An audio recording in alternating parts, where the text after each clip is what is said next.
As we're back in the Zoom room talking Celtics with a BZ alum, John Karalis, now of the Boston Sports Journal. Good to have you back in the WBZ family for a night, my friend.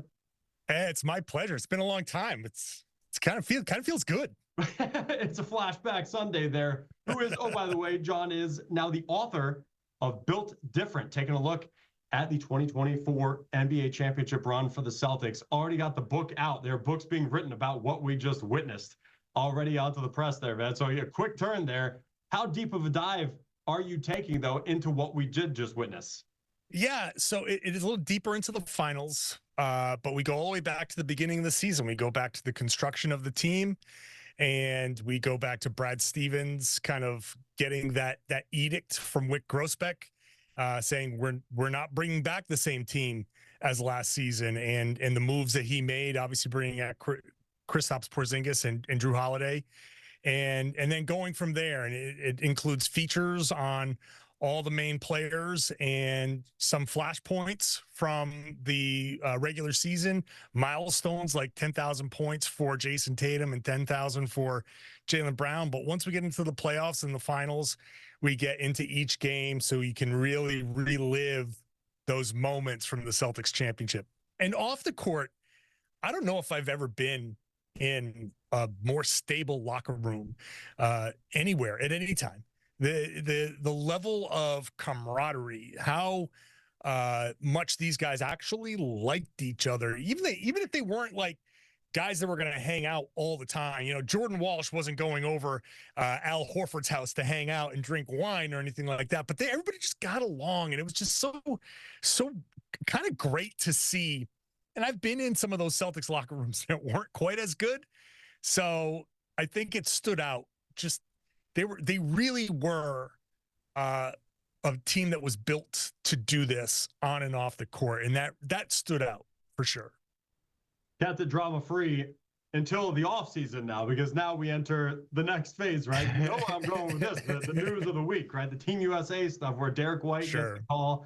And I saw on social, you kept the receipts of where this all stemmed from. This plan was in place, as you had pointed out on social, but just the way things played out this past week, what did you make of it, and Jaylen Brown not getting a call?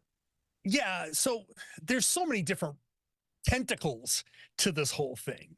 You can argue that Jaylen should have been on the team from the beginning, and that's a valid argument. And if people want to go into shoe deals as getting in the way, and look, Jaylen has certainly called out Nike in the past to the point where he wore Nike sneakers during the season and throughout a lot of the playoffs, but he took the logos off.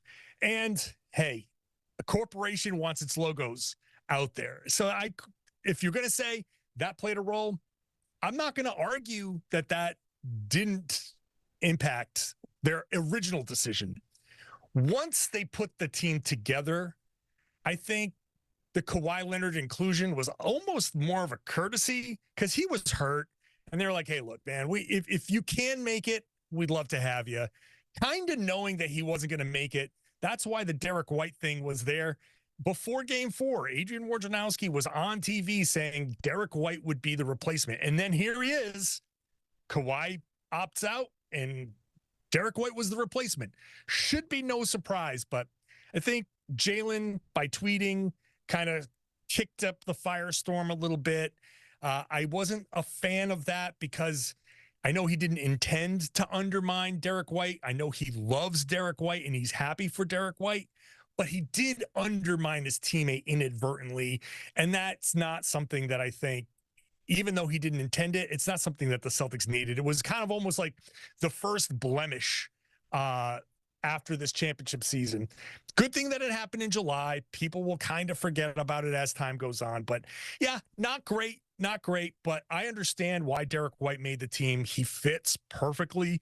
And Team USA is trying to duplicate what the Celtics did. They had Drew Holiday and Derek White as key glue guys to do all the things to keep a bunch of stars together. And to me, it makes perfect sense.